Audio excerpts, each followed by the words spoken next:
Hi Ma, this is Maha exercise 8.1 fourth sum. முக்கோணம் ABCயில் AB மற்றும் ACயின் மையப்புள்ளிகள் முறையே D மற்றும் E எனில் BE vector plus DE vector equal to 3/2 into BC vector என நிறுவுக. இப்போ ஒரு முக்கோணம் எடுத்துக்கலாம்.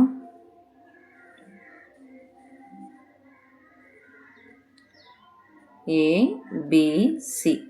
இதில் ஏபி மற்றும் ஏசியின் மையப்புள்ளிகள் கொடுத்துறாங்க. ஏபி ஏசியினுடைய மையப்புள்ளினா சென்டரில் இருக்கணும் சாமி, ரெண்டுத்துக்கும் சென்டரில் மையப்புள்ளிகள்லாம் சொல்லிட்டாங்க. முறையேன்னு சொன்னாங்கன்னா ஃபஸ்ட்டு ஏபியின் மையப்புள்ளி என்னன்னு அர்த்தம் டி, இது இ.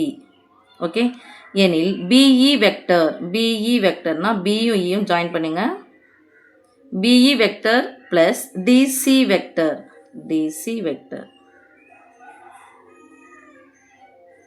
Equal to 3/2 into BC vector என நிறுவுக அப்படின்னு சொல்லிட்டு கொடுத்துட்டாங்க. இப்போ அவங்க என்ன கொடுத்துருக்காங்க அந்த டீட்டெயிலேருந்து எடுத்துக்கலாம் சாமி. இது மாதிரி இந்த கணக்கு வந்து வெக்டர் கணக்கு வந்தாவே நிலை வெக்டர்கள் அப்படின்னு சொல்லிட்டு போடணும்.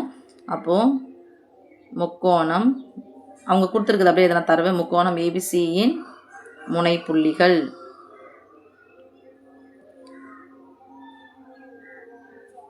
A, B and C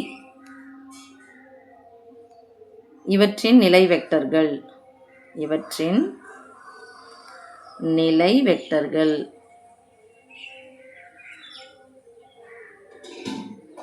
நான் சாமி சொல்லணும். நிலை வெக்டர்னாவே ஓ மையப்படுத்தி சொல்லணும். OA vector equal to A vector, OB vector equal to B vector, OC vector equal to C vector. And அடுத்தது மையப்புள்ளிகள் கொடுத்துட்டாங்க.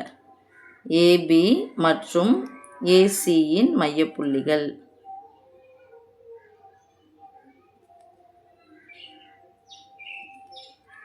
டி மற்றும் இ. ஓகே, இப்போ மையப்புள்ளின்னு சொன்னாவே தெரியும் சாமி, 2 புள்ளியும் கூட்டி 2ஆல் வகுக்கணும். அப்போ 2 புள்ளின்னு சொன்னாவே நமக்கு 9th நீங்கள் படிச்சிருப்பீங்க, 10th படிச்சாச்சு. புள்ளிகள்னு சொன்னாவே நம்ம எப்படி சொல்லுவோம், x1 y1 x2 y2 அப்படி சொல்லுவோம் இல்லையா. இப்போ இந்த புள்ளிகள் அப்படிங்கிறது நிலை வெக்டராக கொடுத்துருங்க. அப்போ OA vector plus OB vector 2 புள்ளியும் கூட்டி 2ஆல் வகுத்தா தான் மையப்புள்ளி. தேர்ஃபோர் OD வெக்டர் யார் மையப்புள்ளி, இதான மையப்புள்ளி. அப்போ இதனுடைய நிலை வெக்டர் என்னது, OD வெக்டர் ஈக்குவல் டு இந்த புள்ளியும் கூட்டணும். இப்போ இதனுடைய நிலை வெக்டர் என்னது, OA vector plus OB vector by 2. That is equal to OA வெக்டர்னா சொல்லுவோம் A vector plus B vector by 2. இதே மாதிரி OE வெக்டர் என்னன்னு சொல்லலாம் சாமி, மையப்புள்ளி. OE வெக்டர் ஈக்குவல் டு யார் கூட்டணும், ஏசியினுடைய மையப்புள்ளி தான் இது. அப்போ OA vector plus OC vector by 2. அப்போது OA வெக்டர்னா சொல்லுவோம் A vector plus OC vector C vector by 2. Okay, இப்போ கணக்கில் பாருங்கள், BE வெக்டர் ப்ளஸ் DC வெக்டர்னு இருக்குது. அப்போ BE வெக்டர் அப்படின்னா என்னன்னு தெரியும் நமக்கு. BE vector equal to already நீங்கள் எடுத்துக்காட்டு கணக்கில் படிச்சுட்ருப்பீங்க, இருந்தாலும் திருப்பி சொல்கிறேன். இந்த கடைசி பாயிண்ட்லேருந்து தான் போகணும் சாமி. OE vector minus OB vector, BE vector equal to OE vector minus OB vector. Okay சாமி, இதை வந்து OB வெக்டர் ப்ளஸ் OE வெக்டர்லாம் போட்டுக்கூடாது, தப்பு. OE vector minus OB vector நீங்கள் தேற்றம் எடுத்துக்காட்டு கணக்கெல்லாம் அதை படிச்சுட்ருப்பீங்க. That is equal to OE vector எனக்கு என்னென்னு தெரியும், A vector plus C vector by 2 minus OB vector என்னன்னு சொல்லிட்டு நம்ம நிலை வெக்டர் B வெக்டர். ஒரு பின்ன எண் ஒரு முழு எண் வந்திருக்கு, நடுவில் மைனஸ் வந்திருக்கு, குறுக்க பெருக்கி கழிச்சு பை போடு. That is equal to A vector plus C vector minus 2 into B 2B vector by 2. Okay, அடுத்ததுங்க கணக்கில் என்ன பாருங்கள், DC வெக்டர் கேட்டிருக்காங்க. அடுத்தது நம்ம DC வெக்டர் எழுத போகிறோம். அப்போ DC வெக்டர் ஈக்குவல்னா சொல்லுங்கள் சாமி, கடைசியில் என்ன இருக்குது C. அப்போ OC vector minus OD vector equal to OC வெக்டர்னு சொல்லுவோம், C வெக்டர்னு சொல்லுவோமா, மைனஸ் OD வெக்டர்னா எழுதிக்கிறோம் பாருங்கள். OD vector equal to A vector plus B vector by 2. So A vector plus B vector by 2. That is equal to ஒரு முழு எண் ஒரு பின்ன எண் வந்திருக்கு, குறுக்கில் நடுவில் மைனஸ் வந்திருக்கு, அப்போ குறுக்க பெருக்கி கழிச்சு பை போடணும். So 2C vector.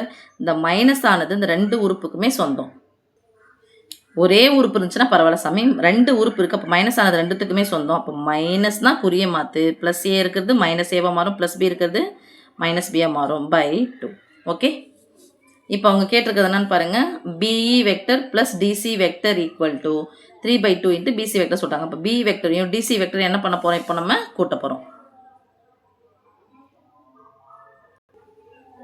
இப்போ BE vector plus DC vector equal to உங்கள் ஃபைனலாக என்ன வந்திருக்கு பாரு சாமி, பிஇ வெக்டருக்கு ஃபைனலாக என்ன வந்திருக்கு, A vector plus C vector by 2b vector by 2 plus டிசி வெக்டருக்கு என்ன வந்திருக்கு, 2c vector minus A vector minus B vector by 2.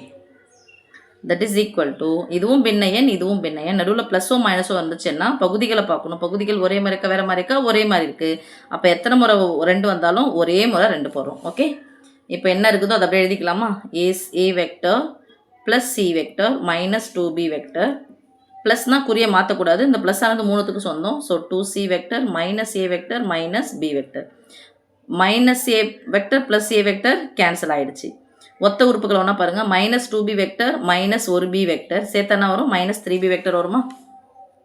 That is equal to C vector minus 2b vector sorry minus தான், minus 2b vector minus 1b vector minus 3b vector by 2.